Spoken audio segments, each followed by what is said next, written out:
Okay, the final piece in the controversial art slides is a piece by Dana Schutz called Open Casket, and it is from 2016.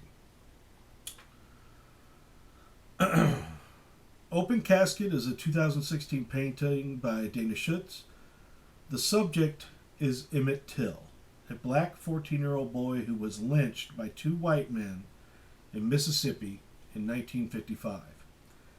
It was one of the works included at a 2017 Whitney Museum exhibition in New York. The painting caused controversy with protests and calls for the painting's destruction. Why?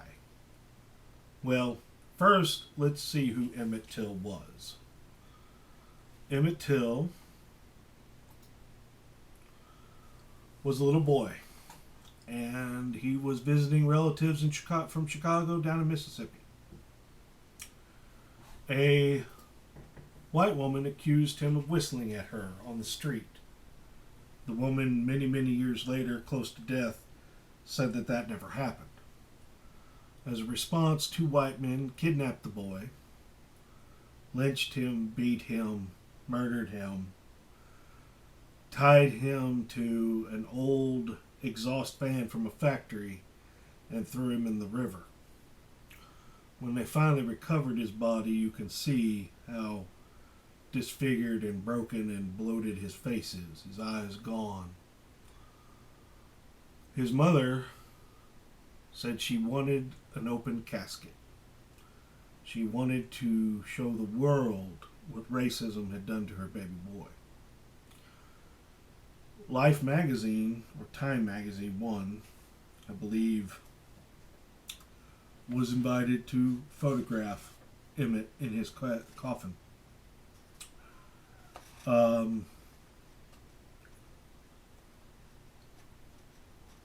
Anyway, his casket is almost impossible to look at. So, it was printed and it was sent around the nation. And the United States could not believe that this was still happening. Now, why would this painting of this horrible event commemorating the death of Emmett Till cause such controversy? The painting was first exhibited in Schutz's fall 2016 solo exhibition, Waiting for the Barbarians, at Contemporary Fine Arts in Berlin, Germany. In February 2017, Open Casket was one of three of Schutz's paintings selected for inclusion in the Whitney Museum's biennial. Describing the painting in a profile on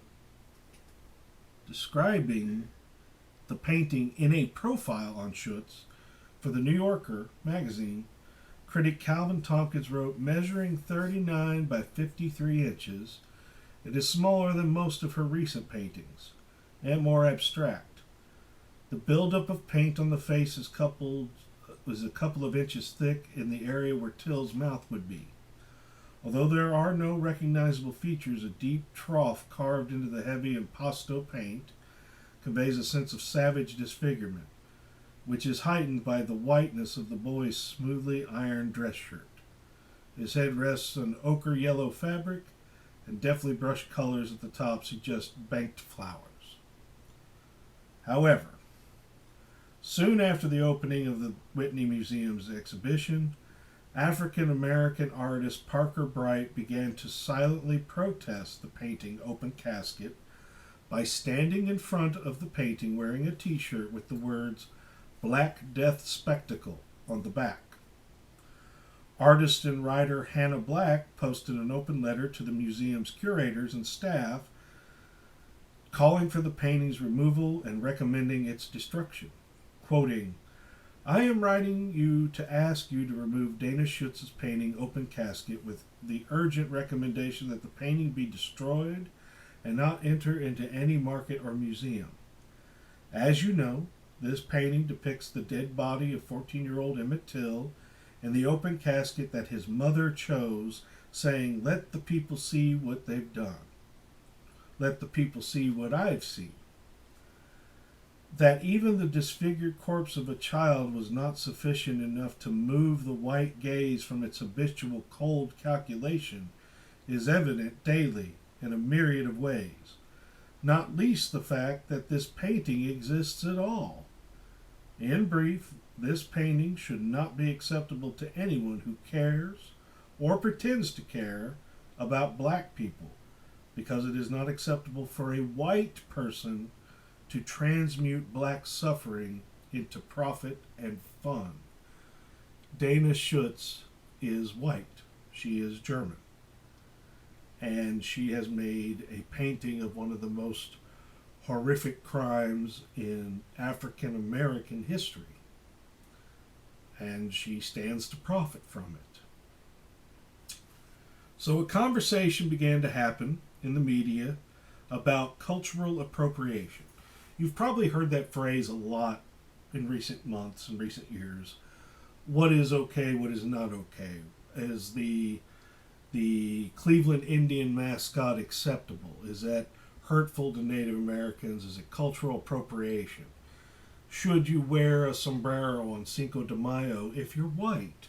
Things like that. Should you dress as a geisha for Halloween and so on, where you take a person's actual culture and you turn it into a costume for fun, as opposed to accepting it and recognizing it as a culture. You know, dress up's fine and everything, but there's a new sensitivity towards culture, people's heritage, people's cultures. You wouldn't dress up as a Hasidic Jew if you weren't one, with the long curls and the beards.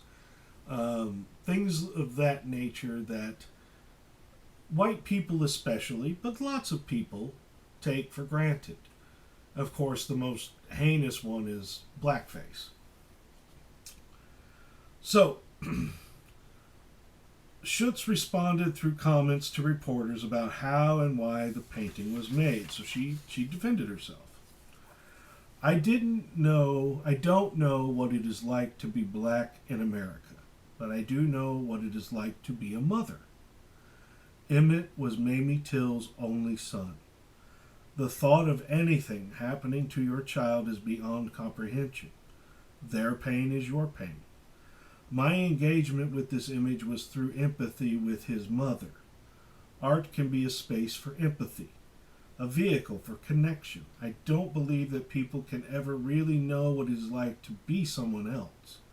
I will never know the fear that black parents may have, but neither are we all completely unknowable. That's fair. Now, on the relationship between her painting and the photograph of Till, Schutz reportedly said, "The photograph of him in his casket is almost impossible to look at. In making the painting, I relied more on listening to Mamie Till's verbal account of seeing her son, which oscillates between memory and observation." Schutz also commented, "The painting is very different from the photograph. I could never render the photograph ethnically or emotionally. Or, I'm sorry, not ethnically, ethically or emotionally." So the co-curator of the Whitney said in defense of the painting's inclusion, "Right now I think there are a lot of sensitivities, not just to race, but to question of identities in general. We welcome these responses. We invited these conversations intentionally in the way that we thought about the show. However, the subject matter is not Schutz's," Hannah Black wrote in an open letter about the painting. "White free speech and white creative freedom have been founded on the constraint of others and are not natural rights. The painting must go." She added that contemporary art is fundamentally white supremacist institution despite all of our nice friends. Interesting. In an interview with ArtNet, Schutz is asked, "Could you have foreseen that you were stepping on the third rail?" And if you've never been on a subway, the third rail is the one that carries the electricity to push it, and will kill you if you touch it, "by treating this explosive subject.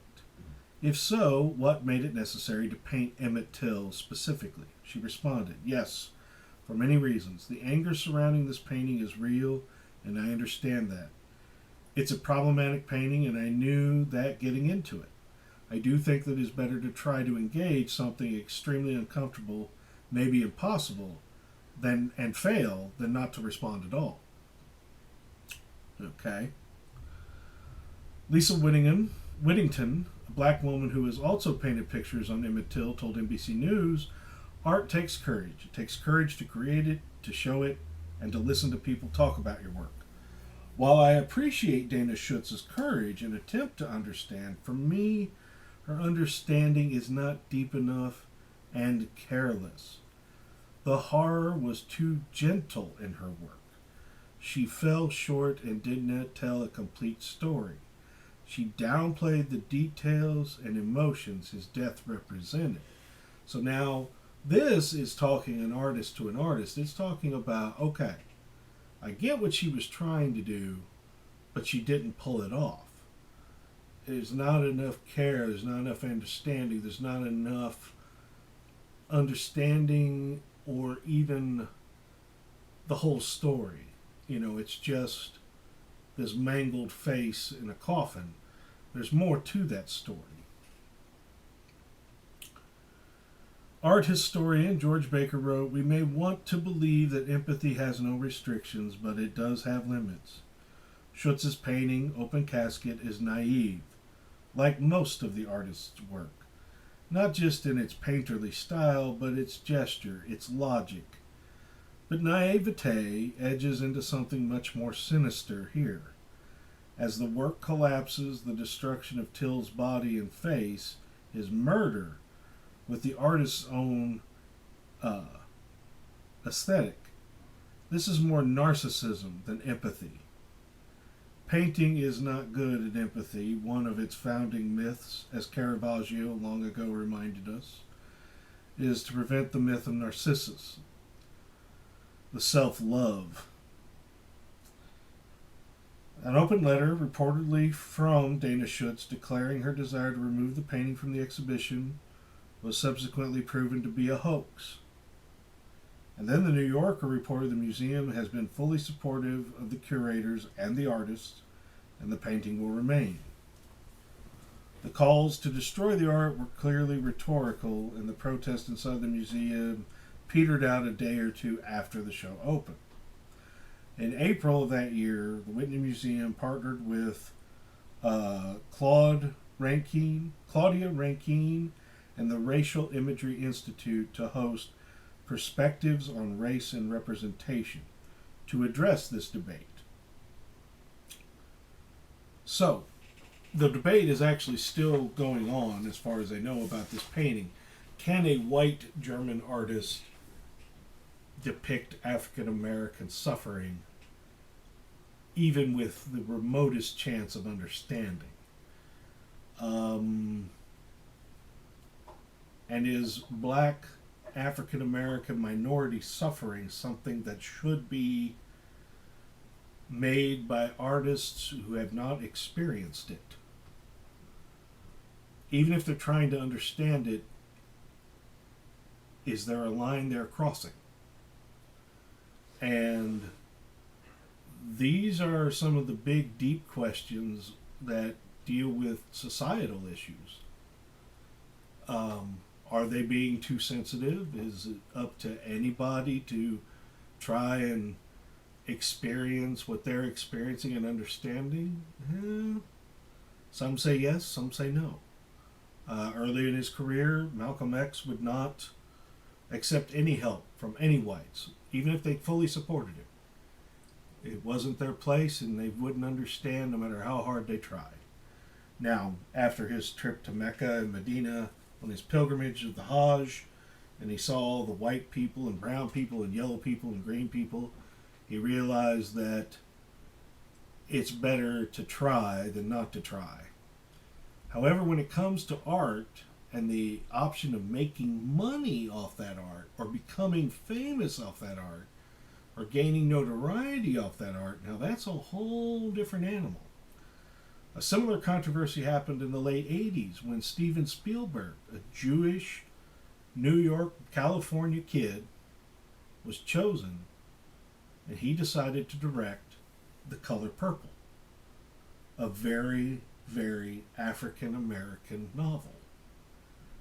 Now, he did an amazing job, and but initially there were outcries. What could he possibly bring to the table? And that question may never be answered.